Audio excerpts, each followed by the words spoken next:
Me llamo Esteban, tengo 34 años, y si alguna vez has sentido que tu familia te quiere solo cuando le sirves para algo, entonces tal vez entiendas por qué esa noche en Navidad fue el punto de quiebre. No soy una persona rencorosa. Al menos eso me repetía cada vez que pagaba sus cuentas, sus vuelos, sus reparaciones de auto, incluso el gimnasio que nunca usaban. Soy ingeniero en sistemas, con un buen trabajo remoto desde hace años, y como soy el único en la familia que le va bien, todo el mundo decidió tácitamente que mi rol sería el de proveedor silencioso. No el hijo, no el hermano. Solo el cajero automático de carne y hueso que siempre está disponible. Crecí en una familia donde el afecto venía con condiciones. Mis padres no eran crueles, pero sí manipuladores con una sonrisa. Si llevaba buenas notas, era nuestro orgullo. Si no lo hacía, es una decepción, pero ya sabíamos que no era como su hermano. Mi hermano, Marco, el eterno favorito, el que no podía sostener un trabajo más de 6 meses pero siempre tenía una justificación perfecta y una sonrisa encantadora para salir impune. Y aún así, cuando tuvo problemas legales por manejar borracho y chocar el coche de mi madre, yo fui quien pagó todo. Ni gracias me dieron. Apenas un bueno, como eres el que más gana. Navidad siempre fue complicada. Pero este año, acepté la invitación solo porque me sentía culpable. Había pasado más tiempo alejado últimamente, entre viajes por trabajo y evitar peleas. Mi madre me llamó con ese tono de mártir que domina también. Solo queremos verte, hijo. Tu familia te necesita. Yo sabía lo que eso significaba. Tu billetera nos necesita. Pero fui. Me convencí de que sería diferente. Que al menos en Navidad, el espíritu familiar ganaría sobre el interés. ¡Qué iluso! La cena fue en casa de mis padres, como siempre. Yo llegué puntual, con regalos caros que había envuelto con esmero, una tablet nueva para mi madre, una cafetera de lujo para mi padre, unos auriculares gamer para Marco, sabiendo que nada de eso me acercaría más a ellos, pero aún así intentándolo. Mi madre apenas miró la caja antes de decir: ¡qué bonito! Aunque tú sabes que el cariño no se compra. Mi padre ni se molestó en desenvolverlo ahí. Marco se rió y dijo: gracias, bro. Esto compensa todos los cumpleaños que no estuviste. Lo dijo como si fuera una deuda que yo estuviera saldando, no un regalo. Durante la cena, todo siguió la coreografía de siempre. Mamá se queja de su salud, papá habla de lo duro que es mantenerse con la jubilación, y Marco interrumpe para hablar de su nuevo emprendimiento, una aplicación que, según él, revolucionará el mercado de comida rápida aunque aún no ha escrito una sola línea de código. Y yo, como siempre, escucho en silencio, asintiendo, preguntando lo justo para no parecer frío. Hasta que llega el postre. Ahí es cuando todo cambia. Estábamos terminando de comer cuando mi madre tomó una copa de vino, y con una sonrisa helada, soltó: Esteban, deberías sentirte útil. Después de todo, eres el cajero de esta familia. No parte de ella, claro, solo quien la paga. Lo dijo como si fuera un chiste, pero nadie se rió. Solo Marco, que no perdió el ritmo, empujó la cuenta del restaurante hacia mí, porque, por supuesto, la cena la habían encargado afuera, en un sitio carísimo, y añadió entre risas: vamos, banquito andante, haz lo tuyo. Yo me reí. No de sus palabras, sino de mí mismo. De cómo durante años había intentado comprarme un lugar en esa mesa, un espacio entre ellos que nunca me iban a dar. Me levanté sin decir una palabra. Miré la cuenta, asentí, y caminé hacia el recibidor para agarrar mi abrigo. Mamá preguntó, extrañada: ¿a dónde vas? Solo dije: tengo que revisar algo del trabajo. Pero disfruten el postre. Y salí. No grité. No hice una escena. Porque lo que venía no necesitaba dramatismo. Solo tiempo. Lo que nadie sabía era que desde hace semanas, había estado preparándome. Por primera vez en años, estaba guardando cada recibo, cada transferencia, cada préstamo disfrazado de ayuda. Había hablado con mi banco. Había reestructurado mis cuentas. Y lo más importante, había tomado control legal de todos los pagos que mantenían a mi familia a flote. La hipoteca de la casa, que yo había asumido cuando papá se retrasó 3 meses. La tarjeta de crédito de mi madre, que yo pagaba en automático desde mi cuenta. El seguro de auto de Marco, que estaba a mi nombre para que no lo rechazaran por su historial. Todo, absolutamente todo, estaba sostenido por mí. Y esa noche, mientras ellos brindaban por otra Navidad en familia, yo me senté frente a mi laptop, abrí mi sesión bancaria, y comencé a desconectar cada cable. Pero eso es solo el principio. Lo primero fue la hipoteca. Entré al portal del banco, donde figuraba como CEO titular y garante. No me costó nada marcar la opción de cancelar pagos automáticos. El sistema me advirtió que eso pondría la cuenta en riesgo de mora. Hice clic en confirmar, sin pestañear. Luego fui a la tarjeta de crédito de mi madre. Ella jamás cambió la configuración desde que se la activé hace 5 años, y seguía vinculada a mi cuenta de ahorros. Cerré la autorización de débito directo, desvinculé la cuenta, y marqué una alerta de fraude para cualquier intento futuro de reconexión. A Marco le tenía reservada una joya. El seguro de su auto estaba en mi nombre, porque cuando chocó en 2021, su historial era tan malo que ninguna compañía le ofrecía cobertura razonable. Me habían advertido que si volvía a causar un siniestro, yo sería responsable. Así que esa misma noche, cancelé la póliza. Incluso llamé al número de emergencia del seguro para asegurarme de que la baja se procesara inmediatamente. Sí, señor Esteban, ya no tiene cobertura desde este momento, dijo la operadora. Perfecto. A la mañana siguiente, a las 8 de la mañana en punto, apagué el modo avión de mi celular. Había puesto una alarma solo para ver qué tan rápido reaccionaban. No pasaron ni 3 minutos antes de que apareciera la primera llamada de mi madre. Luego una de mi padre. Luego un mensaje de voz de Marco. Oye bro, algo raro pasa con el seguro, me aparece que no tengo cobertura. ¿Sabes algo? ME Servi UN Café con calma. A las 8:17 de la mañana, la primera llamada con tono urgente. Esteban, cariño, creo que algo está mal con la hipoteca. Me llegó un mensaje del banco. Luego papá. Hijo, la tarjeta de tu madre está rechazada. Intentamos pagar el gas. ¿Puedes revisar? Después Marco otra vez. Desactivaste el seguro. ¿Estás loco? No respondía ninguno. A las 9 de la mañana, ya iban 27 llamadas perdidas. A las 10:12, comenzaron los mensajes pasivo-agresivos. ¿Es alguna especie de broma? Sabes que dependemos de ti. Y el mejor de todos, de mi madre, siempre ha sido tan frío, tan distante. Pero esto es cruel. Esteban. Después de todo lo que hemos hecho por ti. Después de todo lo que ellos habían hecho por mí. ¿Cómo llamarme parásito cuando decidí no pagar la cena de cumpleaños de Marco?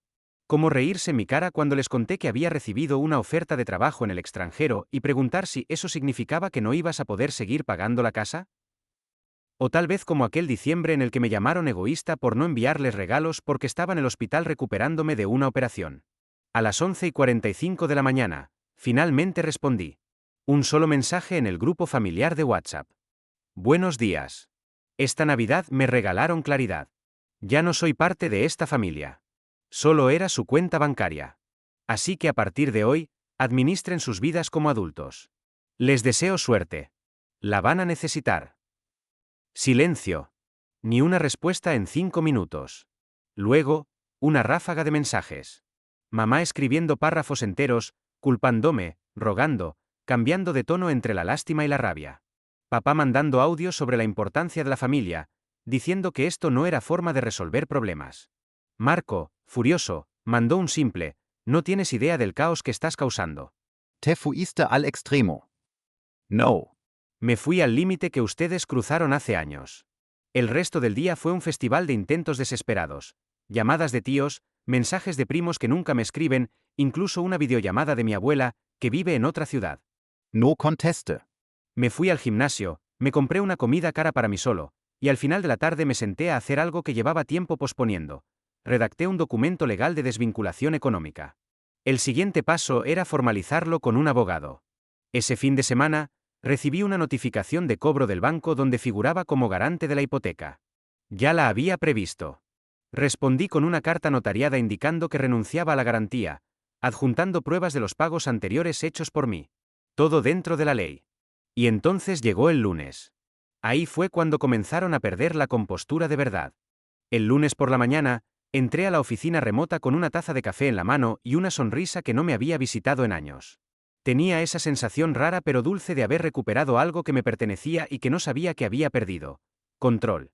Mientras revisaba correos, sonó mi teléfono personal, otra vez, y por pura curiosidad contesté. Era mi madre. Su voz ya no era firme ni sarcástica, sino temblorosa, ahogada en algo entre el miedo y la vergüenza.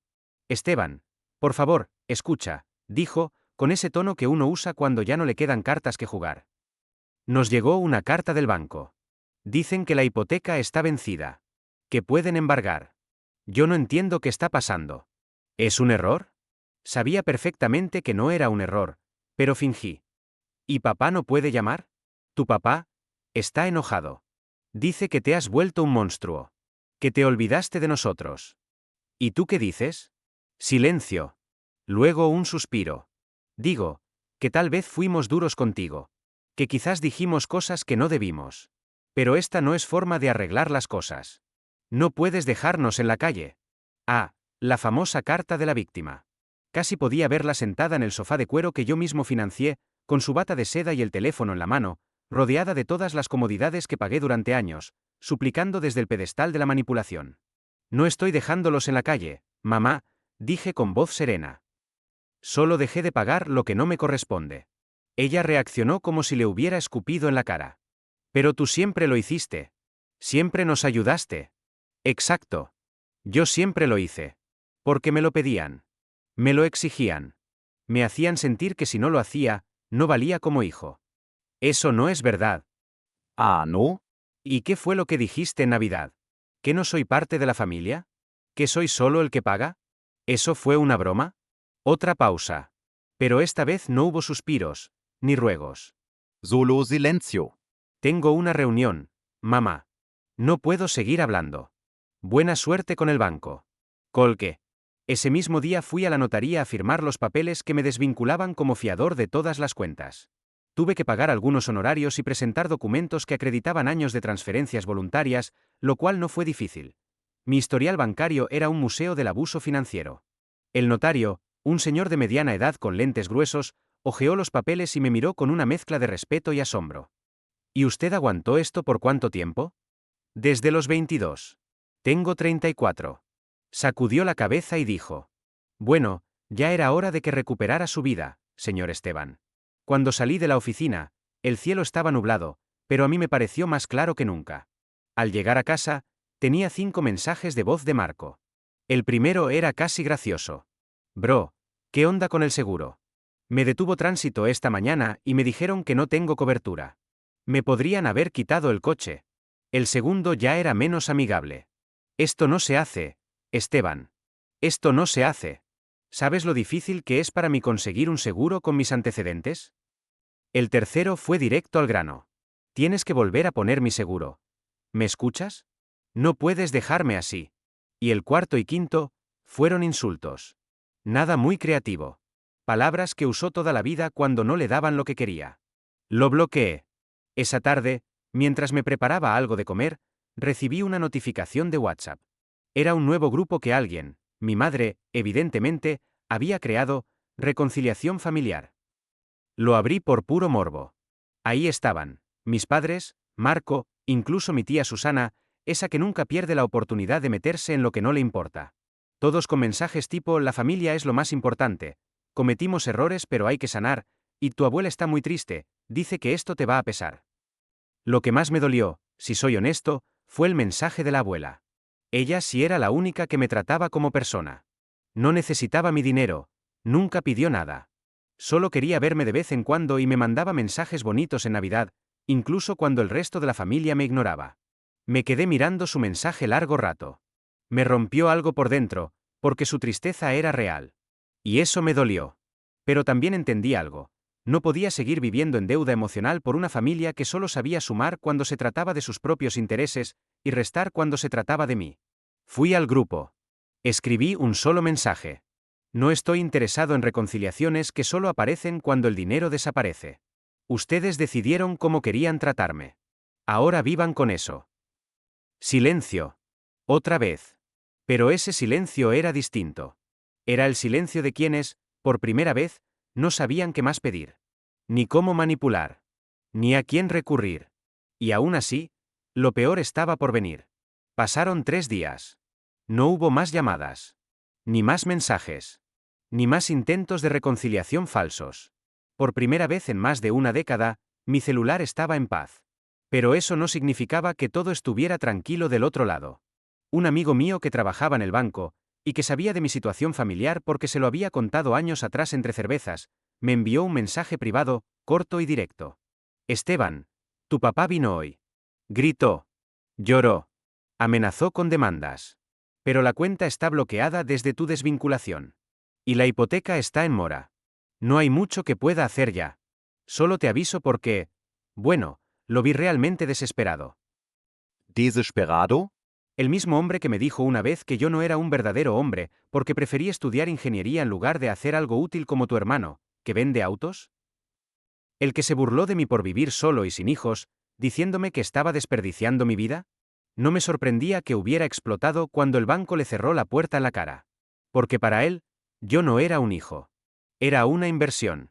Una cuenta sin fondo que finalmente le había dicho saldo insuficiente. Y luego llegó el correo electrónico. No un mensaje de WhatsApp, ni una llamada, ni siquiera un audio dramático de mi madre. No. Un correo, redactado formalmente, enviado desde la cuenta de Marco. Pero claramente escrito por mi padre. Esteban. Consideramos inaceptable tu comportamiento. Nos has dejado en una situación precaria e innecesaria. La familia se apoya mutuamente, no se abandona en momentos difíciles. Si no restableces los pagos y no cubres la deuda de la hipoteca, nos veremos en la necesidad de tomar acciones legales por incumplimiento de tus obligaciones como garante. Esta es tu última oportunidad para rectificar. Firmado, tu padre. Ni siquiera un papá. Solo, tu padre.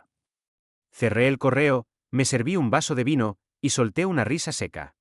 Die Mandarme? No solo había actuado dentro del marco legal, sino que tenía respaldo documental de absolutamente todo. Cada peso transferido, cada factura pagada, cada mensaje donde ellos mismos me pedían dinero. Años y años de evidencia. Yo había sido estúpido por permitirlo tanto tiempo. Sí. Pero no tan estúpido como para no cubrirme.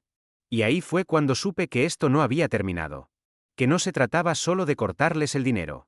Ellos no iban a dejarlo pasar. Porque perder el control sobre mí no solo era un golpe a su comodidad, era un golpe a su poder.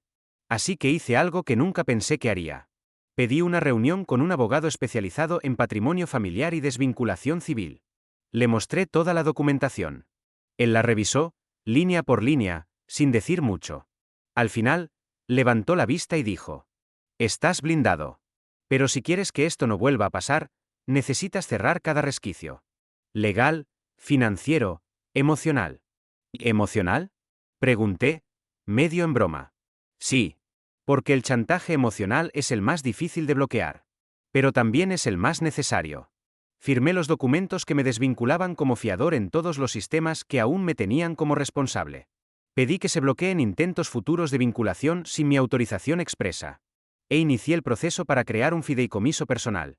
Uno que protegiera mis activos, mis cuentas, y todo lo que había construido, lejos de cualquier influencia familiar. Y mientras eso se cocinaba, sucedió algo que no esperaba. Mi madre apareció en la puerta de mi edificio. Llamó al portero. Él me avisó: «Señor Esteban, su madre está abajo. Dice que necesita verlo. Que es urgente». No le dije que la dejara subir. No bajé. Solo respondí: «Dígale que si tiene algo que decirme, puede mandarlo por correo certificado. Como el resto de los asuntos legales». El portero se rió, aunque intentó disimularlo. «Entendido, señor». Ella se quedó allí, esperando. Sentada en una banca frente a la entrada. 1 hora. Luego 2. Después se fue. Y esa misma noche, Marco me escribió desde una cuenta secundaria de Instagram que tenía abandonada. El mensaje era corto, pero cargado de veneno. «Pensé que eras mejor que esto. Ahora papá está enfermo por tu culpa. Mamá no duerme. Te convertiste en exactamente lo que siempre juraste no ser». Lo leí. Lo dejé sin responder. Porque por primera vez en mucho, tenía claro quién era. Y no era el monstruo. Era el hombre que finalmente se eligió a sí mismo. Pero ellos aún no habían terminado. Lo que hicieron después no me sorprendió. Pero sí me decepcionó. Porque si algo me quedaba, en algún rincón ingenuo de mi cabeza, era la esperanza, la absurda, estúpida esperanza, de que en algún momento iban a rendirse con dignidad. Que iban a aceptar sus errores. Que tal vez, muy en el fondo, existía una versión de ellos que podía recapacitar. Pero no. En lugar de eso, eligieron el camino más sucio. Todo comenzó un jueves por la mañana. Entré a mi correo y encontré una notificación del Departamento de Recursos Humanos de mi empresa. Decía que habían recibido una queja anónima sobre mí, y que por protocolo, necesitaban conversar. Pedí la reunión de inmediato. La jefa de RRHH, una mujer joven y profesional con la que siempre había tenido buena relación, me recibió con tono serio. Abrió una carpeta con papeles impresos y dijo: recibimos esto hace 2 días. Correos con capturas de pantalla de mensajes supuestamente enviados desde tu cuenta personal, donde haces comentarios inapropiados, hablas mal de tus jefes, y supuestamente compartes información interna con terceros. También hay un archivo adjunto con una grabación editada donde, supuestamente, amenazas con filtrar datos si no te aumentan el sueldo. Me congele. Yo nunca había dicho nada parecido. Ni en privado ni en broma. Estaba completamente fuera de lugar. Y sin embargo, las capturas estaban ahí. Bastaba con leer 2 líneas para notar que eran manipuladas. Textos en los que el estilo de escritura ni siquiera coincidía con el mío. Nombres mal escritos. Gramática descuidada. Pero claro, quien no me conociera, podría dudar. Y eso era lo que ellos querían. Sabemos que esto parece fabricado, añadió ella. Pero necesitamos que nos lo confirmes formalmente. ¿Tienes alguna idea de quién podría querer hacerte esto? Me quedé en silencio unos segundos. Luego asentí lentamente. Tengo una idea. Y tengo cómo probarlo. Esa misma tarde, preparé un informe. Mostré los mensajes recientes de mi familia. Las amenazas. El intento de extorsión emocional. El conflicto financiero que había estallado semanas antes. Incluso incluí capturas de pantalla del correo que Marco me había mandado, usando frases muy similares a las que aparecían en las amenazas laborales falsas. Mi empresa, por suerte, confió en mí. No me suspendieron. No me investigaron más allá. Cerraron el caso como una difamación malintencionada y me ofrecieron asistencia legal si quería tomar acciones. Y ahí fue cuando decidí que era momento de terminar el juego. No solo cortar la relación. Destruirla. Presenté una denuncia formal por acoso y difamación. Incluí todas las pruebas de los intentos de sabotaje, las amenazas veladas y los intentos de manipulación. Pero eso no era lo importante. Lo que de verdad cambió el curso de las cosas fue un detalle que ellos no vieron venir. Las transferencias. Porque resulta que muchas de las ayudas económicas que les di durante años, cuando me rogaban que les prestara para cubrir sus deudas, o cuando me chantajeaban con frases como si no nos ayudas, perdemos la casa o tu madre se va a enfermar si no arreglamos esto, se hicieron bajo promesas escritas de devolución. Promesas que nunca cumplieron. Promesas que, legalmente, podían interpretarse como préstamos. Con el abogado que me ayudaba con la desvinculación, armamos una demanda civil por incumplimiento de contrato verbal y financiero, respaldada por transferencias, capturas de mensajes, correos y testimonios. Y si bien no esperaba recuperar el dinero, sabía que eso les iba a doler más que cualquier otra cosa. El proceso fue lento, pero firme. Una citación les llegó por correo certificado. Los vecinos lo supieron. Mi tía lo supo. Mi abuela lo supo. En menos de una semana, la imagen de familia decente que tanto cuidaban comenzó a desmoronarse. Ya no podían esconderse detrás de la fachada de unidad y amor. Ahora eran una familia demandada por su propio hijo. Y eso, para ellos, fue peor que cualquier castigo económico. Mamá me llamó llorando. No conteste. Papá me envió un mensaje de voz diciendo que yo había sido el peor error de sus vidas. Lo guardé. Marco me mandó una amenaza velada. Nos estás matando lentamente. No respondí. La audiencia inicial fue casi teatral. Mis padres llegaron con ropa formal, fingiendo humildad. Marco se vistió como si fuera víctima de una conspiración. Intentaron negar todo. Decir que yo les regalaba el dinero. Que todo fue voluntario. Que no había reclamos reales. Pero los mensajes, las notas de voz, los correos, los recibos, decían otra cosa. La jueza les pidió silencio. Revisó los documentos y finalmente dijo: no puedo dictar una sentencia final aún. Pero lo que veo aquí es una relación familiar basada en abuso financiero, manipulación emocional y dependencia unilateral. Señor Esteban, le recomiendo que, además de seguir con esta causa, considere un alejamiento definitivo. Por su salud mental. Salí de ahí sin mirar atrás.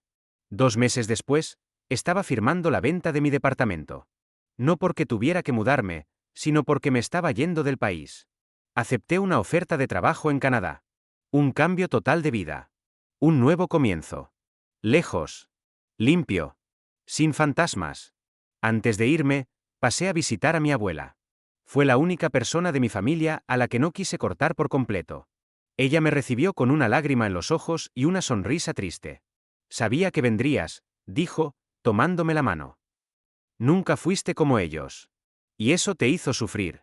Pero también te hizo libre. Le dejé mi nueva dirección. Un teléfono nuevo. Le prometí que le escribiría. ¿Y los demás? Preguntó, bajando la voz. ¿Nunca vas a perdonarlos? La miré, sin rencor, pero con claridad. No es cuestión de perdón. Es cuestión de dignidad. Ellos decidieron tratarme como una cuenta bancaria. Yo decidí tratarme como una persona. Nos abrazamos. Y supe que era la última vez que vería esa casa. Hoy vivo en Toronto. Tengo un apartamento pequeño, pero cálido. Un trabajo que me apasiona. Amigos que me respetan. Y un silencio que, lejos de ser triste, me da paz. A veces me preguntan por mi familia. Sonrío y digo, los perdí. Pero me encontré a mí mismo. Y la verdad, no cambiaría eso por nada.